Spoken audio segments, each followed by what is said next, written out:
Le journal de 8h présenté par David Decamp. Bonjour David. Bonjour Nikos, bonjour à tous. À la une de l'actualité ce matin. Les investisseurs préfèrent la France à l'Allemagne. Voilà qui vous surprend sans doute. Alors pourquoi sommes-nous plus attractifs? La réponse dès le début de ce journal. Nous avions jusqu'à ce soir pour déclarer nos revenus, mais le site internet des finances publiques a craqué. Un délai est accordé jusqu'à jeudi minuit. Un champ de ruines est-il le terrain le plus propice pour rebâtir? En tout cas, la droite n'a pas le choix. À quoi peut ressembler l'après-Vauquier? Les informations d'Aurélie Herbemont dans un instant. Et enfin, une fois n'est pas coutume, Donald Trump était hier soir dans ses petits souliers. Le président américain dînait avec la reine d'Angleterre à Buckingham Palace. Récit dans cette édition. 8h12, le Soudan est-il en train de sombrer dans la guerre civile? L'analyse de Jean-Sébastien Soldaini.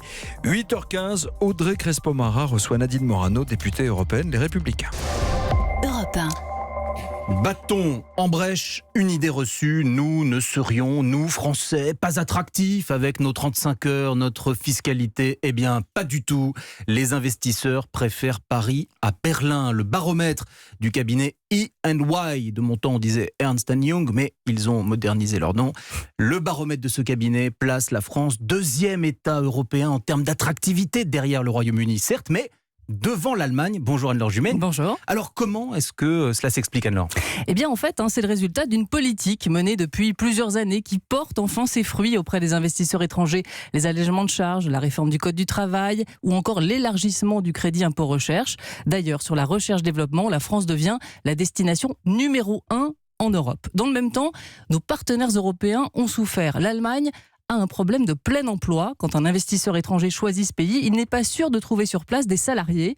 Le Royaume-Uni, lui, est affaibli par le Brexit. Un bémol toutefois, pour cette année, les intentions d'investissement en France sont au plus bas depuis 2015. Et oui, l'engouement des dirigeants étrangers pour Emmanuel Macron est un petit peu retombé et ils attendent maintenant qu'il amplifie les réformes. Anne-Laure Jumet du service économie d'Europe 1. Merci à vous Anne-Laure. On retiendra qu'on est plus compétitif parce qu'on a beaucoup de chômage. C'est paradoxal, mais c'est comme ça.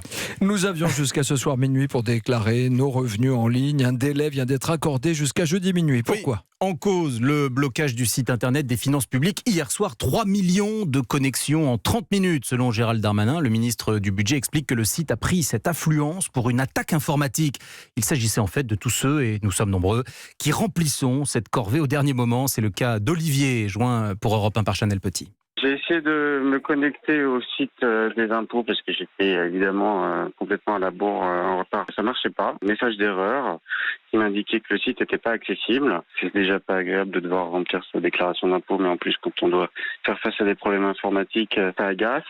Aussi amusé parce que je me suis dit qu'on était quand même un peuple assez étonnant de procrastinateurs. On devait être beaucoup à faire ça à la dernière minute.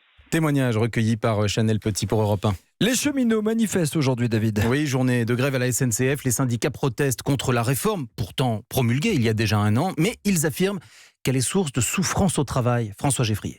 La SNCF, c'est France Télécom il y a 10 ans. La comparaison, avancée par plusieurs syndicats, donne le frisson. Une vingtaine de cheminots se seraient suicidés depuis le début de l'année, poussés à bout par les restructurations.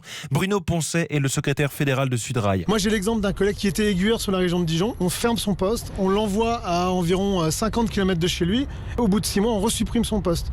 Cette personne est partie dans une forêt suicidée. Donc ces gens se retrouvent sans boulot, ou alors on les fait faire des boulots qui n'ont rien à voir, ou on les met des fois dans des placards. C'est fait qu'à un moment donné, la personne se sent réellement en souffrance dans son travail. Rythme insoutenable, carnage social selon les élus du personnel. La direction de l'entreprise a ses propres chiffres sur les suicides. 8 en tout depuis 2013 ont été reconnus comme liés au travail. Le patron de la SNCF, Guillaume Pépi, se dit conscient du climat social délicat. C'est beaucoup de changements en même temps. Et donc il faut avoir une seule vision en tête, c'est faire attention aux hommes et aux femmes. Et moi je me sens concerné le premier. Et donc prendre soin de chaque personne parce qu'il y a énormément de transformations qui sont en cours. Preuve d'une situation tendue, la SNCF a fait appel au service de Bruno Mettling, ancien DRH qui avait eu à France Télécom le rôle du pacificateur après la vague de suicides. François Geffrier pour Europe 1 avec Aurélien Florent. La démission de Laurent Wauquiez, maintenant on va parler politique, a soulagé pas mal de personnalités à droite, mais n'a rien réglé. Oui, je vous parlais de champ de ruines, l'image n'est pas exagérée. Bonjour Aurélie Herbemont. Bonjour. L'avenir de la droite commence cet après-midi avec la fameuse réunion à l'invitation de Gérard Larcher. Oui, avec les présidents des associations d'élus, des groupes parlementaires et des régions.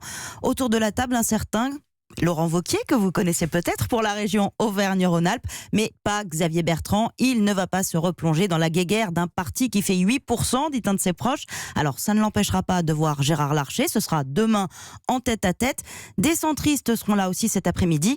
L'un d'eux confie, ils se souviennent de nous uniquement quand ça va mal. Au cœur de la réunion, les municipales qui approchent à grands pas. Et si certains tiennent à une troisième voie entre En Marche et le RN, et bien d'autres comptent poser la question d'alliance locale avec En Marche. Bon, la réunion de cet après-midi qui se déroule dans un hôtel à côté de la Tour Eiffel est importante, mais les choses ne seront pas réglées dès ce soir. L'avenir de la droite, en réalité, c'est un gros point d'interrogation. Ah, effectivement, avec une question fondamentale, comment redonner envie, et plein d'autres qui à ce stade n'ont pas de réponse. Est-ce que la marque LR est morte ou pas ? En clair, faut-il un nouveau parti ? Quel projet ? Quelle ligne ? Et qui pour l'incarner ? Aurélie Herbemont du service politique d'Europe 1. Merci à vous, Aurélie. La visite d'État de Donald Trump au Royaume-Uni. Oui, le turbulent président des États-Unis qui a critiqué la gestion du Brexit de Theresa May, traité le maire de Londres de loser. Mais face à la reine d'Angleterre, il a fallu faire preuve de politesse. Dîner d'État hier soir à Buckingham Palace. Le récit de notre correspondante à Londres, Anaïs Cordoba. Dans la somptueuse salle de bal, Elisabeth II, vêtue de blanc et de rubis birman, ouvre le banquet. Son discours est une ode au lien très spécial qui unit les deux pays. Sacrifice pour la liberté, valeur commune, même si subtilement la reine glisse une allusion à l'importance des Nations Unies, souvent critiquée par Donald Trump. Après les sacrifices partagés de la Seconde Guerre mondiale, la Grande-Bretagne et les États-Unis ont travaillé avec d'autres alliés à la construction d'une assemblée d'institutions internationales pour assurer que les horreurs des conflits ne se répètent pas. Une fois n'est pas coutume, le président répond avec une infinie courtoisie, comme s'il était terrifié de commettre un impair. Il rend un hommage appuyé à la reine.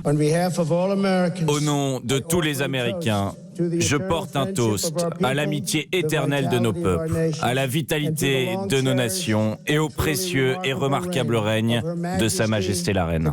Un décor d'apparat et des toasts feutrés qui ont presque fait oublier le boycott des deux chefs de l'opposition et du président de la Chambre des communes. Londres, Anaïs Cordoba, Europe 1. Et la visite continue aujourd'hui. Rencontre avec Theresa May, qui, je vous le rappelle, doit démissionner vendredi prochain. Donald Trump n'a d'ailleurs pas hésité à exprimer sa préférence pour la suite. Il juge que l'eurosceptique Boris Johnson, l'ancien ministre des Affaires étrangères, ferait un excellent chef du gouvernement. La suite du journal avec David Doucan, les commémorations du 75e anniversaire du débarquement, c'est jeudi. Oui, et on ne le dit pas suffisamment, les résistants français ont joué un rôle le 6 juin, comme Maurice Romani. Il avait 20 ans, il est toujours parmi nous et Laure d'Autriche l'a rencontré pour Europe 1. Dans les premiers jours de juin 44, Maurice Romani, 20 ans tout juste, reçoit comme ses camarades résistants un message. Ne vous éparpillez pas, le débarquement est proche. Ces derniers temps, sur ordre de Londres, ils ont fourni des renseignements sur l'état des blocos allemands construits sur les plages. Ils vont devoir désormais perturber la contre-offensive allemande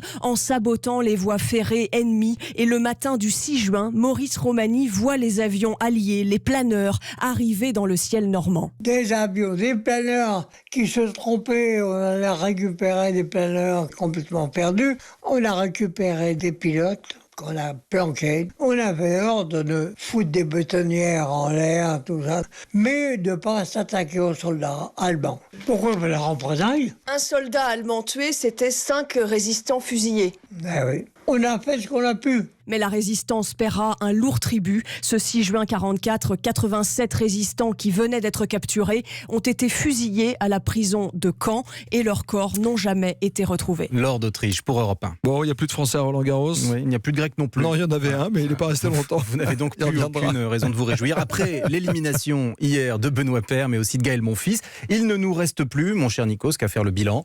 Oui. Faisons-le avec Christophe Lamar. Allez, c'est parti. L'aventure s'arrête plus tôt que prévu, mais Gaël Monfils n'a aucun regret. Dominique Thiem était le plus fort. Le Français aura au moins vu la fameuse deuxième semaine. À ceux qui moquent cette incapacité à briller sur la terre battue de Roland-Garros, Gaël Monfils a cette réplique cinglante. C'est agaçant, au bout d'un moment, les mecs sont plus forts, il faut arrêter de nous dire ouais, attends, Nadal il est plus fort que nous sur terre battue, il n'y a pas un mec qui va dire le contraire. Il y a un moment, on nous dit les Français, ok, pas de problème, mais je ne vois pas non plus un autre pays gagner, quoi. Exit Monfils et au revoir Benoît Paire. Lui n'a pas eu un adversaire supérieur, même si le japonais Kei Nishikori appartient au top 10 mondial. Le français a été rattrapé par la peur de gagner au moment où la victoire lui tendait les bras. Des regrets et un rêve, celui de gagner Roland-Garros.